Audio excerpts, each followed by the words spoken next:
Whoa. I'm running short of words right now, but I cannot afford this because I have to speak. Thank you so much for all the love, for all the warmth. Thank you for accepting me. Thank you very much.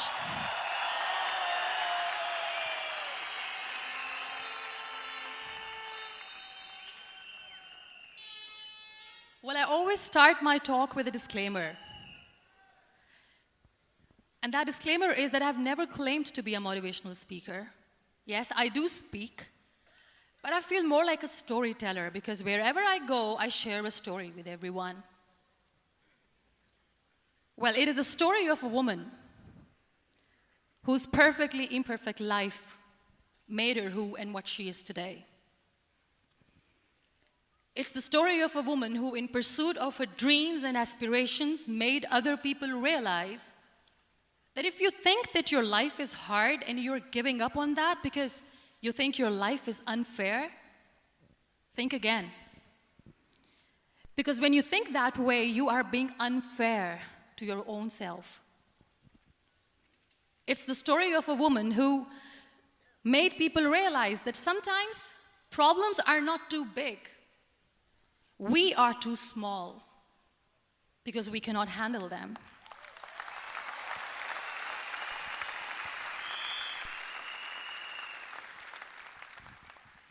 It is the story of a woman who with time realized that real happiness doesn't lie in success, money, fame. It lies within. Real happiness lies in gratitude. So I am here, and I'm going to share the story of that woman. That is my story. The story of gratitude.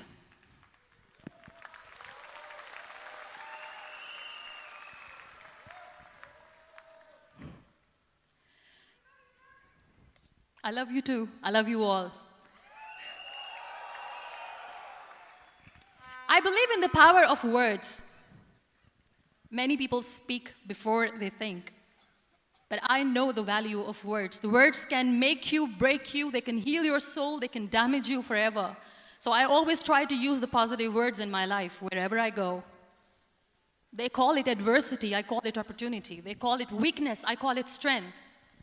They call me disabled, I call myself differently abled.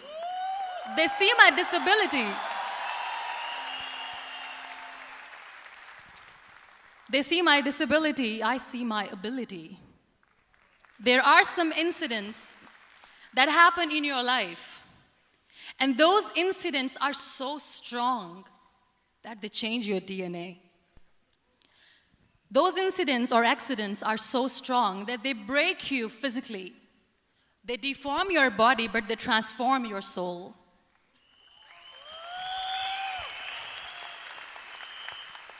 Those incidents break you, deform you, but they mold you into the best version of you. And the same thing happened to me. And I'm going to share what exactly happened to me. I was 18 years old when I got married. And this thing I'm sharing for the very first time on an international level. I was 18 years old when I got married. I belonged to a very conservative family, a Baloch family, where good daughters never say no to their parents. My father wanted me to get married. And all I said was, if that makes you happy, I'll say yes. And of course, it was never a happy marriage. Just about after 2 years of getting married, about 9 years ago, I met a car accident. Somehow my husband fell asleep and the car fell in the ditch. He managed to jump out, saved himself. I'm happy for him. But I stayed inside the car and I sustained a lot of injuries. The list is a bit long. Don't get scared. I'm perfectly fine now. Radius ulna of my right arm were fractured. The wrist was fractured. Shoulder bone and collarbone were fractured. My whole rib cage got fractured. And because of the rib cage injury, lungs and liver were badly injured. I couldn't breathe. I lost urinary bowel control. That's why I have to wear the bag wherever I go. But that injury that changed me and my life completely as a person and my perception towards living my life was the spine injury. 3 vertebrae of my backbone were completely crushed, and I got paralyzed for the rest of my life. So this accident took place in a far-flung area in the outskirts of a very small province, Balochistan, where there was no first aid, no hospital, no ambulance. I was in the middle of nowhere in that toppled car. Many people came to rescue. They gave me CPR. They dragged me out of the car.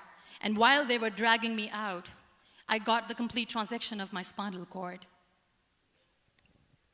And now there was this debate going on. Should we keep it here? She's going to die. Where should we go? There is no ambulance. There was this 4-wheeler Jeep standing in the corner of the street. They said, put her in the back of the Jeep and take her to the hospital, which is 3 hours away from this place. And I still remember that bumpy ride. I was all broken. They threw me at the back of the Jeep and they rushed me to the hospital. That is where I realized that my half body was fractured and half was paralyzed. I finally ended up in a hospital where I stayed for 2.5 months. I underwent multiple surgeries.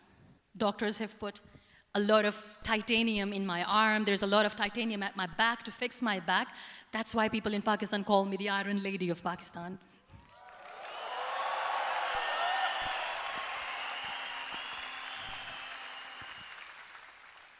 Sometimes I wonder how easy it is for me to describe all this all over again. And somebody has rightly said that when you share your story and it doesn't make you cry, that means you have healed.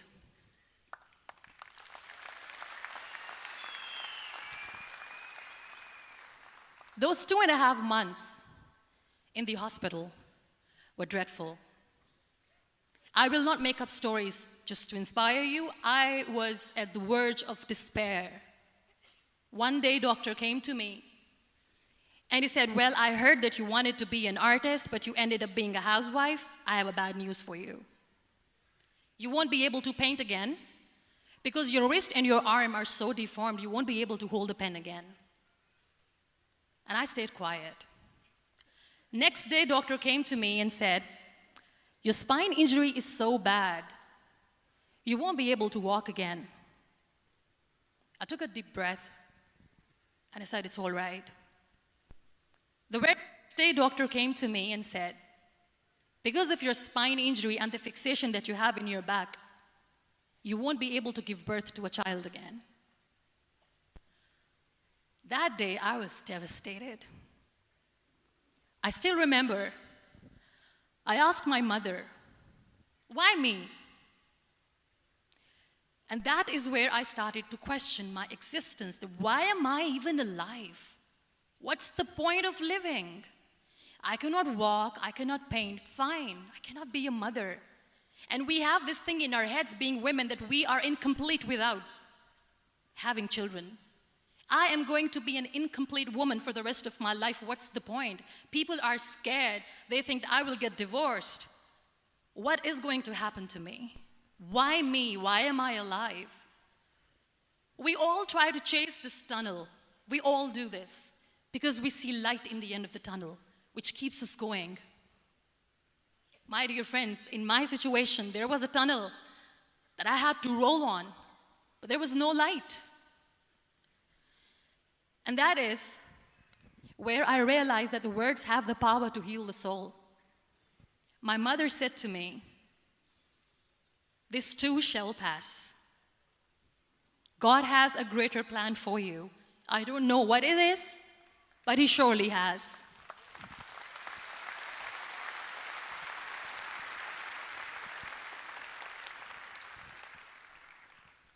And in all that distress and grief, somehow or the other, those words were so magical that they kept me going. I was trying to put that smile on my face all the time, was hiding. It was so hard to hide the pain, which was there. But all I knew was that if I will give up, my mother and my brothers will give up too. I cannot see them crying with me. So what kept me going was, one day I asked my brothers, I know I have a deformed hand, but I'm tired of looking at these white walls in the hospital and wearing these white scrubs. I'm getting tired of this. I want to add more colors to my life. I want to do something. Bring me some colors. Bring me some small canvas. I want to paint. So the very first painting I made was on my deathbed, where I painted for the very first time. It was not just an art piece or just my passion. It was my therapy. What an amazing therapy it was. Without uttering a single word, I could paint my heart out. I could share my story. People used to come and say, what lovely painting, so much color. Nobody could see the grief in it. Only I could. So that's how I spent 2.5 months in my hospital, crying, never complaining or whining, but painting. And then I was discharged, and I went back home. And I went back home, and I realized that I have developed a lot of pressure ulcers on my back and on my hip bone. I was unable to sit. There were a lot of infections in my body, a lot of allergies. So doctors wanted me to lie down on the bed straight for not 6 months, for not 1 year, for 2 years. I was bedridden, confined in that one room, looking outside the window, listening to the birds chirping, and thinking maybe there will be a time when we'll be going out with the family and enjoying the nature. That was the time where I realized how lucky people are, but they don't realize. That is the time where I realized that the day I'm going to sit, I'm going to share this pain with everyone to make them realize how blessed they are, and they don't even consider them lucky. There are always turning points in your life. There was a rebirth day that I celebrated. After 2 years and 2.5 months, when I was able to sit on a wheelchair, that was the day when I had the rebirth. I was a completely different person. I still remember the day I sat on the wheelchair for the first time, knowing that I'm never going to leave this, knowing that I won't be able to walk for the rest of my life. I saw myself in the mirror, and I talked to myself. And I still remember what I said. I cannot wait for a miracle to come and make me walk. I cannot sit in the corner of the room crying, cribbing, and begging for mercy because nobody has time. So I have to accept myself the way I am. The sooner, the better. So I applied the lip color for the first time.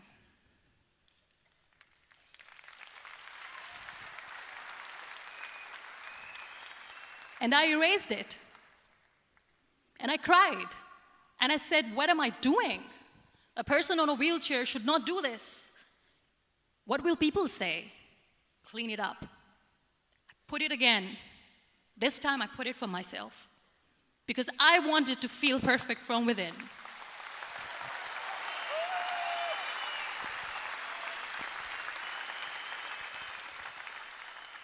And that day I decided that I'm going to live life for myself. I am not going to be that perfect person for someone. I am just going to take this moment and I will make it perfect for myself. And you know how it all began? That day I decided that I'm going to fight my fears. We all have fears. Fear of unknown, fear of known, fear of losing people, fear of losing health, money. We want to excel in career, we want to become famous, we want to get money. We are scared all the time. So I wrote down one by one all those fears. And I decided that I'm going to overcome these fears one at a time. You know what was my biggest fear? Divorce. I couldn't stand this word. I was trying to cling on to this person who didn't want me anymore, but I said no. I have to make it work. But the day I decided that this is nothing but my fear, I liberated myself by setting him free. And I made myself emotionally so strong that the day I got the news that he's getting married, I sent him a text that I'm so happy for you and I wish you all the best. And he knows that I pray for him today.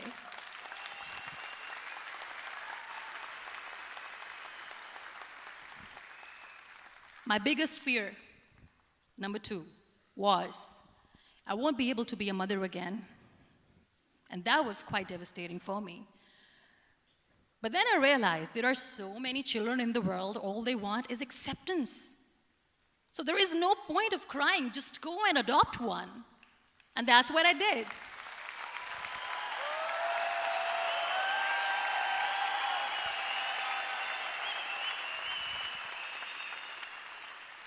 I gave my name in different organizations, different orphanages. I didn't mention that I'm on a wheelchair, dying to have a child. So I just told them that this is Muniba Mazari and she wants to adopt a boy or girl, whatsoever, but I want to adopt a kid. And I waited patiently. 2 years later, I got this call from a very small city in Pakistan. I got a call and they said, "Are you Muniba Mazari? There is a baby boy and would you like to adopt?" And when I say yes, I could literally feel the labor pain. I said, yes, yes, I am going to adopt him. I am coming to take him home.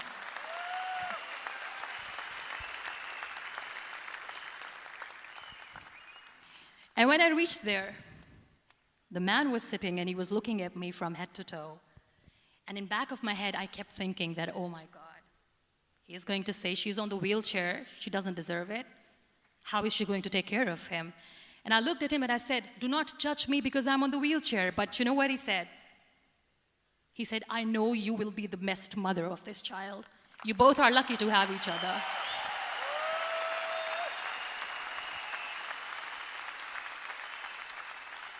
And that day, Niall was 2 days old, and today he's 6.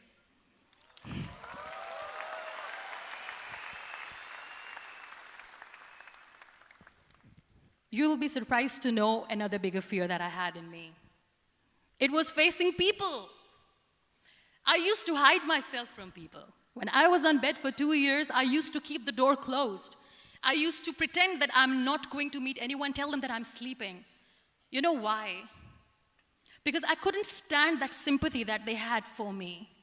They used to treat me like a patient. When I used to smile, they used to look at me and say that, "You're smiling, are you okay?" I was tired of this question being asked, "Are you sick?" Well, a lady yesterday at the airport asked me, "Are you sick?" And I said, "Well, besides the spinal cord injury, I'm fine, I guess."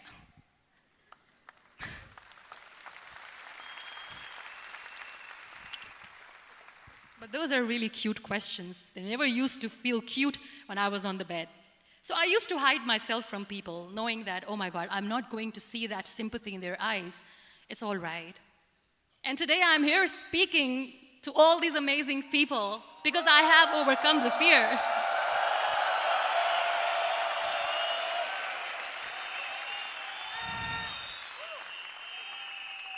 You know, when you end up being on the wheelchair, what's the most painful thing? That's another fear that people on the wheelchair or the people who are differently abled have in their hearts, but they never share. I'll share that with you.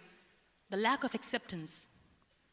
People think that they will not be accepted by the people because we, in the world of perfect people, are imperfects. So I decided that instead of starting an NGO for disability awareness, which I know will not help anyone, I started to appear more in public. I started to paint. I always wanted to. I have done a lot of exhibitions. I'm Pakistan's first wheelchair-bound artist. I have done a lot of modeling campaigns, different campaigns for brands like Toni and Guy.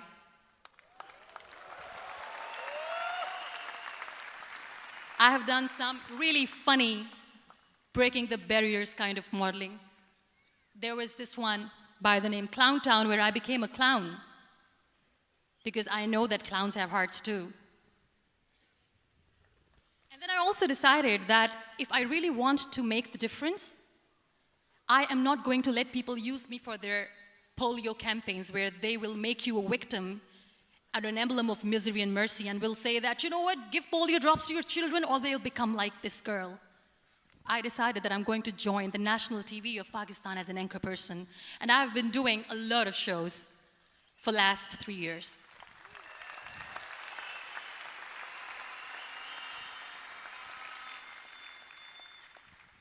So when you accept yourself the way you are, the world recognizes you. It all starts from within. Thank you. I became the National Goodwill Ambassador for UN Women Pakistan, and now I speak for the rights of women, children. We talk about inclusion, diversity, gender equality, which is a must. I was featured in BBC 100 Women for 2015. I'm one of the Forbes 30 under 30 for 2016. And it all didn't happen alone. You all are thriving in your careers. You have bigger dreams and aspirations in life. Always remember one thing. On the road to success, there is always we, not me. Do not think that you alone can achieve things. No. There is always another person who is standing behind you, maybe not coming on the forefront, but behind you, praying for you and supporting you. Never lose that person. Never.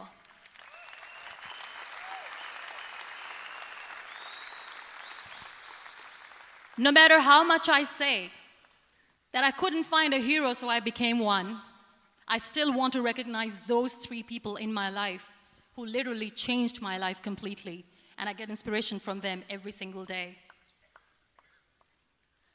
Waleed Khan. Many people know about the terrorist attacks in Pakistan. We have lost many people. And I'm sharing this with a very heavy heart because we actually have lost a lot of people in this huge turmoil of terrorism. These people are barbarians. They do not see people. They're even worse than animals. They have killed people in mosques. They have killed people in churches, temples, even in schools. There was this terrorist attack in Army Public School, Peshawar, where these terrorists entered in an examination hall and they killed our children. And in that attack, that day, this beautiful boy, Waleed Khan, who was my hero, my real life hero, was the proctor who was taking care of the students, was keeping an eye on the students. Those barbarians shot him 3 times in the face, 5 times on his body, and he fell down. I was asked to give a talk in the school after a week of that terrorist attack. With a very heavy heart, I went there and I spoke. We sang a few national songs. I thought that maybe I've done my part, but deep inside, it was killing me.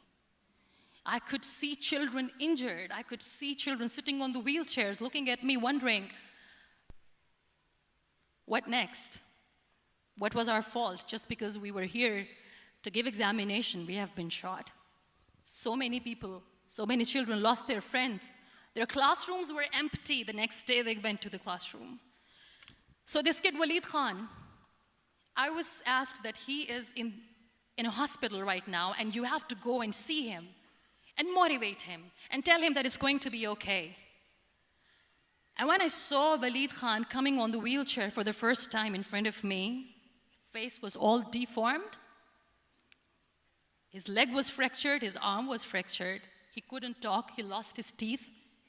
He cannot sneeze, he cannot smell. He cannot eat. And I kept thinking, what should I say?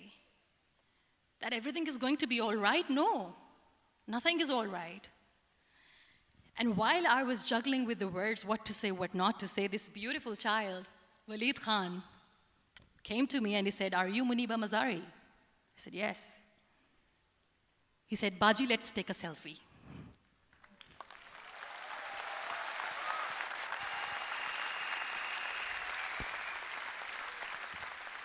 And with that beautiful, toothless smile of Waleed Khan, we took that beautiful selfie that I still have with me.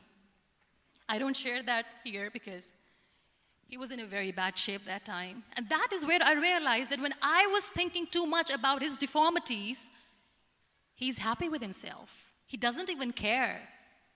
Because today he goes in the same school, and when somebody asks him that what happened to your face, why so many scars, you know what he says? "These scars are my medals and I wear them with pride."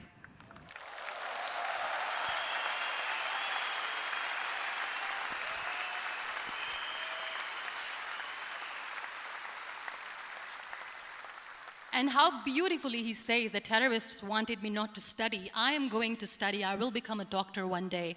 And this is my way of taking revenge from those terrorists. Another real-life hero, of course, my son. His name is Nile, N-I-L-E, River Nile. I learned so much from this kid. The first and foremost thing is patience. How to be patient when you know that your mother cannot walk, when you know that your mother is different from the other women, when you know that your mother cannot go out and play with you, how to stay calm. He loves football. And when we got the very first football, he was 4 years old. He was super excited. I still remember he came in the room and he said, "Mom, let's play football." And he kept the ball in my feet. And he said, "Let's kick it." And that day I felt disabled. I said, "I cannot kick the ball." And I was down with the same face.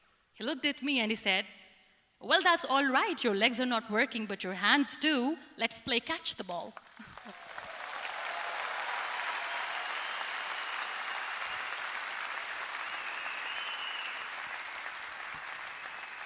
You know what? That day he made me realize that when you think your glass is half empty, come on, your glass is half full. It's all in here and here. Last but not least, the woman who made me realize that heroes have no gender. The woman who believed in me even when I was completely at the verge of despair, where everybody left, she was there. And every time I looked at her, without saying anything, she used to look at me and said, "This too shall pass. God has a bigger plan. And one day you will say that, oh my God, that is why God has chosen me." She never cried in front of me. She has always said that there will be haters, there will be naysayers, there will be disbelievers, and then there will be you proving them wrong. My mother.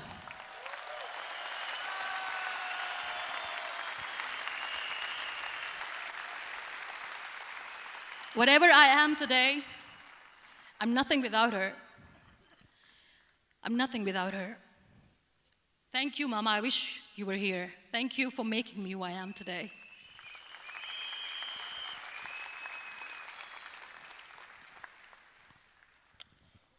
You know what? We human beings have a problem. Out of many problems, there is one more, and this is a self-created one. We always expect ease from life.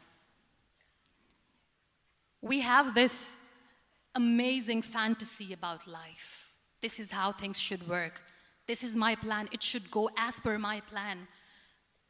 If that doesn't happen, we give up. So my dear friends, let me tell you one thing. I never wanted to be on the wheelchair. Never thought of being on the wheelchair. I was always aspiring to do bigger things, but had no idea that for that I have to pay the price to be where I am today.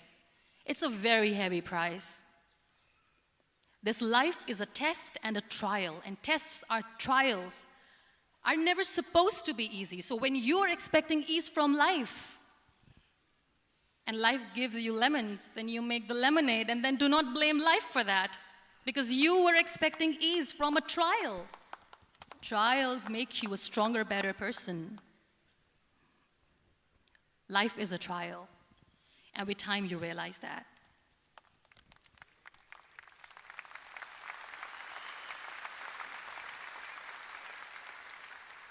It is okay to be scared. It is okay to cry. Everything is okay, but giving up should not be an option. They always say that failure is not an option. Failure should be an option, because when you fail, you get up, and then you fail, and then you get up, and that keeps you going.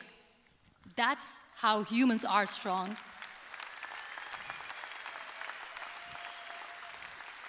Failure is an option, should be an option, but giving up is not. Never. We have this thing in minds. We call it perfection. We want everything perfect. We want ourselves to be perfect. There is this image in our head about everything. Perfect life, perfect relationships, perfect career, perfect amount of money that we need to earn no matter what. Nothing is perfect in this world. We all are perfectly imperfect, and that is perfectly all right. That's all right. We were sent here not to become the perfect people. Those people who tell you how to look perfect, even those people are imperfect. Trying to fight this fear of looking imperfect. I used to be perfect. I still remember. I got this compliment years ago when I used to walk. Oh my God, look at you. You're fair, you're tall, you're perfect. Look at me now. You're still perfect. Only the perfect eyes can see that. Only the perfect eyes will see that. Only the perfect eyes will see that. So yes, in all those imperfections, you have to listen to your heart. You don't have to look good for people. You don't have to be perfect just because other people want you to be perfect. If your soul is perfect from within, that's all right. This is all what you want. This is all what you need to be. Our society has made very weird kind of norms to look perfect and great.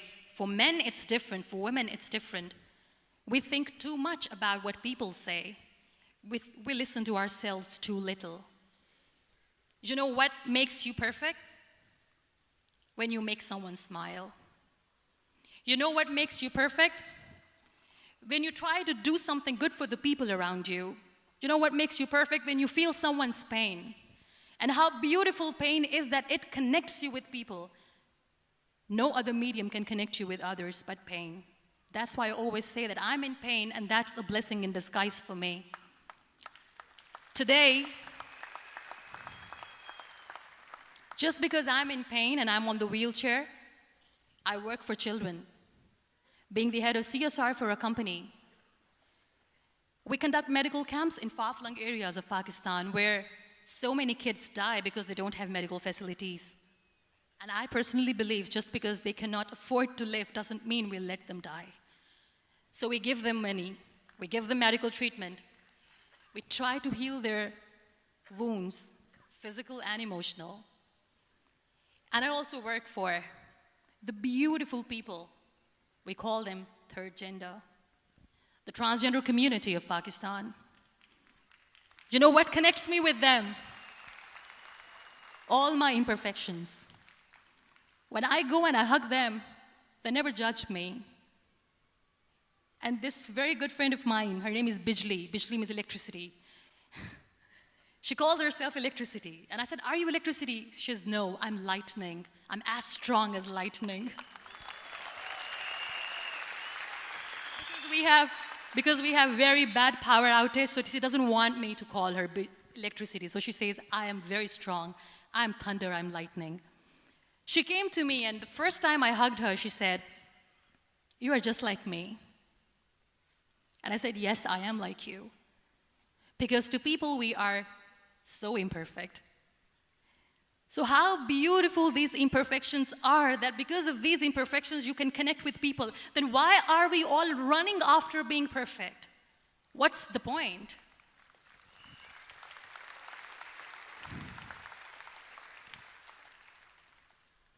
Every time I go in public, I always smile. There's always a big toothy smile on my face, and people ask me, don't you get tired of smiling all the time? What's the secret? I always say one thing, that I have stopped worrying about the things that I have lost, the people that I have lost. Things and people who were meant to be with me are with me. And sometimes, somebody's absence makes you a better person. Cherish their absence. It's always a blessing in disguise. I always say that people are so lucky they don't even realize. You must be thinking, okay, you're lucky in what sense? Well, the breath that you just took was a blessing. Embrace it.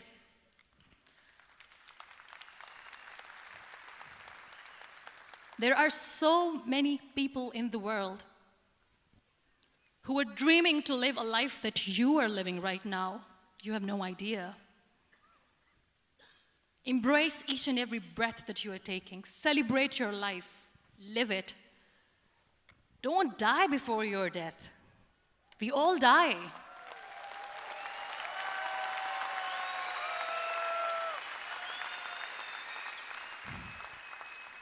We live this one routine of a day for 75 years and we call it life. No, that's not life. If you're still thinking why you have been sent here, if you're still juggling with the concept of why you are here, you haven't lived yet. You work hard, you make money, you do it for yourself. That's not life. You go out, you seek for people who need your help, you make their lives better.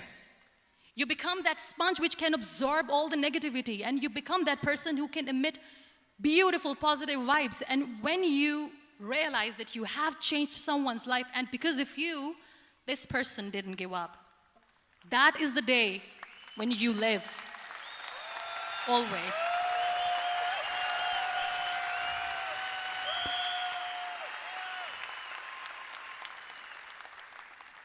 We were talking about gratitude, why I smile all the time.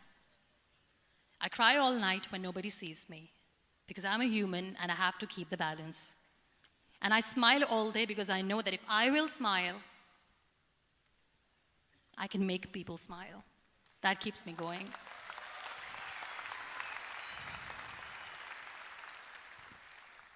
Be grateful for what you have, and you will always, always end up having more. But if you'll cry and if you'll crib for the little things that you don't have or the things that you have lost, you will never ever have enough. Sometimes we are too busy thinking about the things that we don't have that we forget to cherish the blessings that we have. I'm not saying that I'm not healthy and that makes me unlucky, but yes, it is hard. It is hard when I say that I cannot walk. It is hard to say when I wear this bag. It hurts.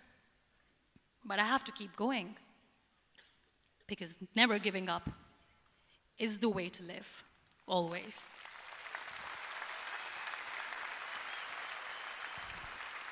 So I'll end my talk on a very short note. Live your life fully. Accept yourself the way you are. Be kind to yourself. Be kind to yourself. I'll repeat, be kind to yourself, and only then you can be kind to others. Love yourself and spread that love. Life will be hard. There will be turmoils, there will be trials, but that will only make you stronger. Never give up. The real happiness doesn't lie in money or success or fame. I have this all, I never wanted this. Real happiness lies in gratitude.